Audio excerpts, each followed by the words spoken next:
Homeless people. I'm sure you all know what is homeless people. Okay. Homeless people are generally those who do not have a permanent roof over their head. They do not have any resources to contribute. Neither do they have anyone to rely on for love and support. Okay, they live in solitude. They have very low self-esteem. And some of them do not have any dignity left in them. Okay. But some people tend to think that homeless people are hopeless people. And that is why I'm here today to talk to you all about the gift of hope. I'm sure that every single one of you here have experienced a moment when you have seen a guy walking down the street or a girl walking down the street with torn clothes, dirty looking, smelly, and felt extremely disgusted. At times, maybe when he came, approached you, you'd have ignored him, avoided him, or at times even shooed him away. I'm not going to lie, I've done it before.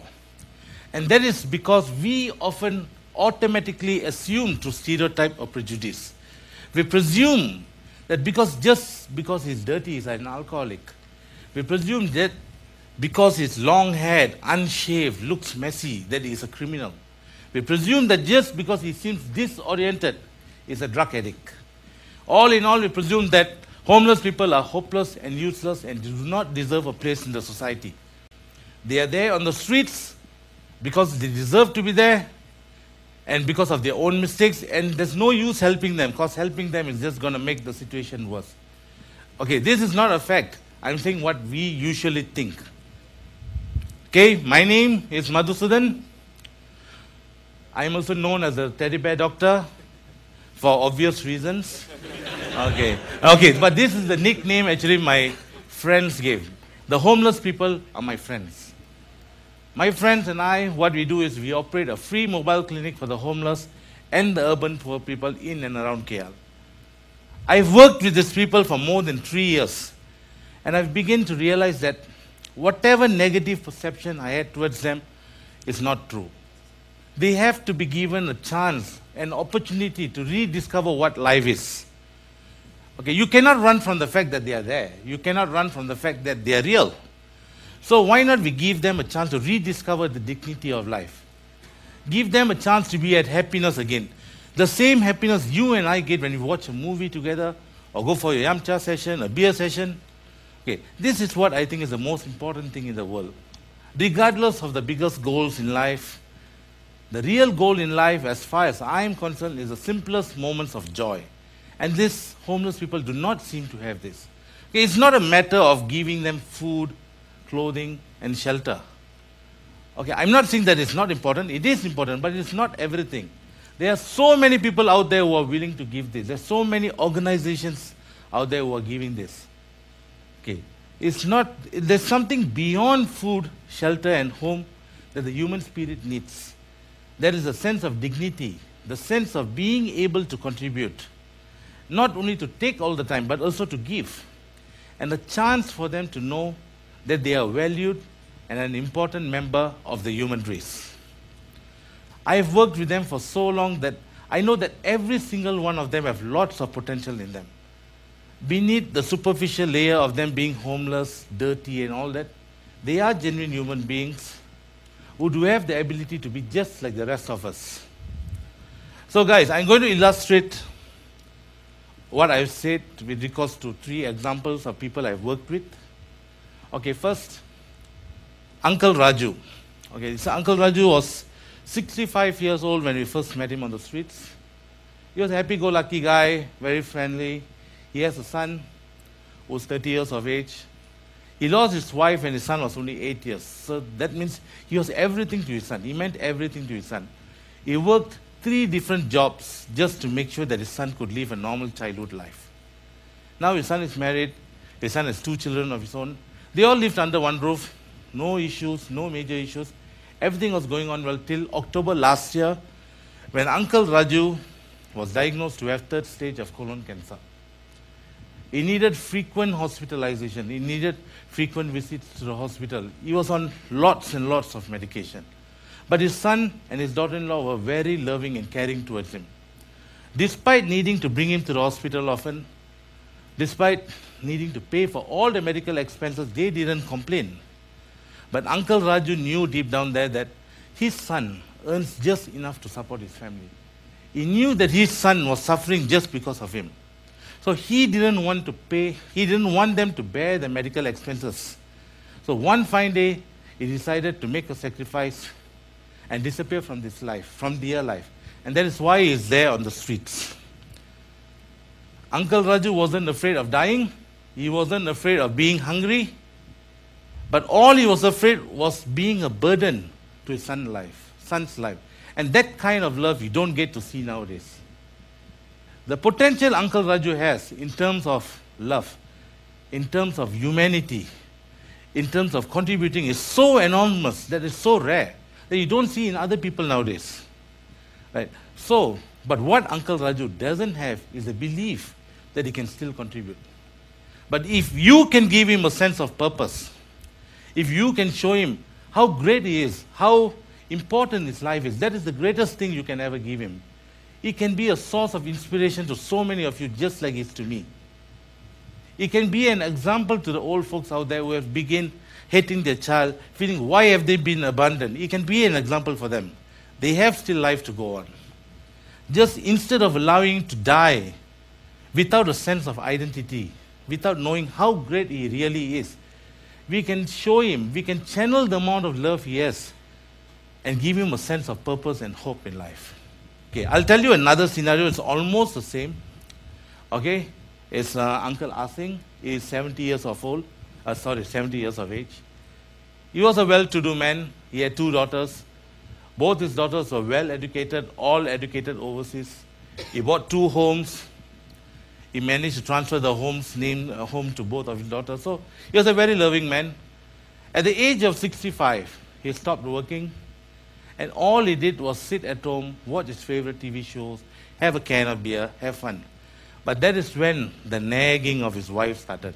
Every day, nag, nag, nag, nag, nag. But that is common, that is usual, okay? No, I'm not complaining about the ladies here. Okay, I'm just saying it is common for people to nag. Okay, but things got worse when Uncle Asing developed urinary incontinence. If you want to know, urinary incontinence is something that he cannot control his bladder. The control of his bladder is lost. So he used to bedwet often. He used to soil the sofa sets. He used to be smelly all the time.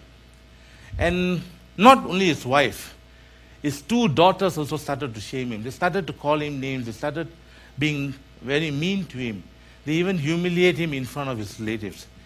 It went to an extent he couldn't take it anymore. He couldn't even have a normal conversation with his daughters and wife. And eventually, just like that, they chased him out of the house, just because they couldn't tolerate him. And he's there on the streets. In case of Uncle Asing, he has lost all his self-respect, all his dignity, just because of his simple medical condition. He felt so useless and hopeless when we met him, because what he felt is even his 2 daughters doesn't want him. What about the public? Nobody will want him anymore. But if you can give him the means of dealing with the situation, simple, just by providing him with pampers, providing him shelter, letting him to be in a big group of people who care for him, that is more than enough to give him the self-worth and dignity back. At least he will know that he's still being valued by others. At least he doesn't need to feel shame to be seen in public. It's just simple. So the third scenario is totally different from the other 2 cases. It's about a boy who's only age 16. His name is Rotary. If there was a PhD in drugs, he can give, because he has remarkable knowledge about the drugs in Malaysia, the kind of effect he can give, remarkable, at the age of 16, guys. Okay. When you see a drug addict, you can recognize, hey, this guy is a drug addict. But have you ever asked yourself, why in the first place did he become a drug addict? Why did he choose that path? Okay, so this is Raj's story. He was severely abused by both his parents since he was a child. Okay, he had no prior education. He was not sent to school before. So he didn't know what was right, what was wrong. He didn't know who to approach. He was not exposed to the outside world. There were days that he would go without even having food. Okay, and he had no relatives. I mean, nobody used to come and visit him, so he didn't know what to do. Only at the age of 12, he found the courage He ran away from home. And the only friends he had at that time were the other drug addicts on the streets because they protected him. They protected him from danger. So eventually he got hooked up to drugs too. When he approached us, we could see that he had the desire to change. He really wanted to change.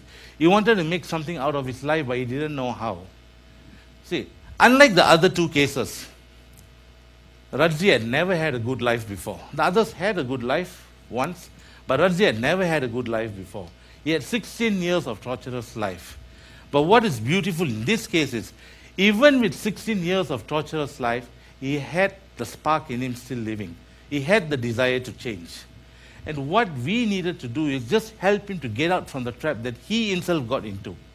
And all we did was show him the sense of direction by just assuring him that we are there for him. And we have a job for you ready. As long as you go to a rehab and come out, we have a job for you. That was enough for him to make the first step. See, in all these three cases, my scope here is not to finger point or blame anyone, because there's no use. So it's not my job, and it's not what I want to do. Okay, the only way to deal with this situation is by accepting the fact that it is happening. It is real, it is for real, it is part of the society, and there will always be people like this. Whenever I deal with people like this, I always think to myself, what can I do to make them realize that fact that they are important to the community, they are important people. What can I do to make them happy? As a doctor, I only can treat their body, but how am I going to treat their mind? How am I going to treat their spirit? How do I bring back the spark in their heart? What am I going to do to bring back the smiles on their faces? This is my challenge. This is my focus, and this is my niche area. Death is not a big thing for them. They are already ready to die. Not like for me and for you. We are afraid of failure. We are afraid of not having a girlfriend. We are afraid of not having a property. We are afraid of not having nasi lemak in the morning. We are afraid of everything, but not for them, because they have lost almost everything. Try helping them. Try helping people. You can learn lots by helping these people. I have learned lots by helping them. It's not a one-way thing. It's a two-way thing. I've learned lots from them. Every character I meet, I've learned. Like, I've learned that the human spirit is not something that is easy to be killed. The human spirit can live in adverse situations, and it doesn't die so easily. Like in the case of Raju, it lived 16 years of torturous life. I've learned that love is something that is so great that people are willing to sacrifice even what's basic to their needs. I learned that even in the worst circumstances, you can give dignity back to your life. So in all these cases, it's not only me or it's not us contributing to them, it's them contributing back to us. And they have to see this. They have to be made to see this, because by only seeing this, you can give them hope. And hope is what makes them human.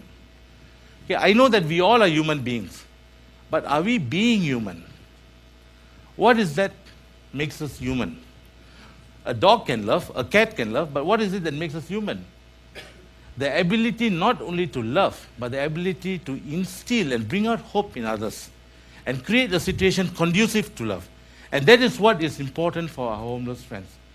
I know it's difficult, guys, but we can do it. It has to be done. Maybe not for all homeless people, but some of them. Okay. Contrary to all the perceptions and expectations of what we had, I can say that homeless people are not hopeless people. They are the one who taught me that there is hope. By seeing them, my faith in hope has increased. They made me human. So what I would like to give is a gift they gave me, and that is the gift of hope. We all can do this, and that is what being human is all about. Thank you, guys. Welcome.